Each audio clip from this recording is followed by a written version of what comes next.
If you are somebody who is looking to learn more about change management, if you're somebody who is looking to be more influential in your organization, if you are somebody who is hoping to be helping with change management projects in your organization, in this video, we're going to be able to help you with that. I'm going to go through and answer those questions one by one.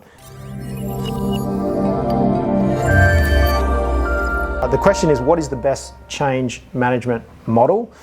From my perspective, I'm not one to get into change management models, so I'm not going to comment on what is the best change management model.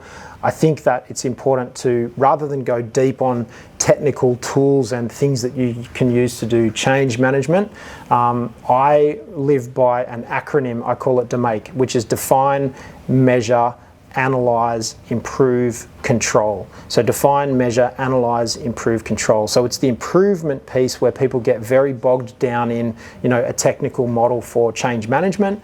And I think from my perspective, I would discourage you from looking for the best change management model. And I would be asking you to really think about people, data, process. So my model, if you like, if what I use is like, I look at people and what changes do I need to make and how do I bring them along on the journey? How do I let them digest and absorb the information, digest and absorb the training, the communications, the changes?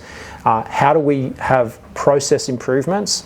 And then what data do we need to be looking at to help inform how our training and communications, how effective have they been in helping to improve the organization? So the results of a successful change management is we will see performance improvements in whatever we're trying to change, and then we can measure the effectiveness of our training, effectiveness of our communications, and effectiveness of our processes in achieving the change that we're desiring. So for me, it is absolutely about people, data and process, and what changes do we need to make, and then what do we need to watch, who do we need to train, who do we need to talk to, who needs to be involved, and then you could use who, what, when, where, how.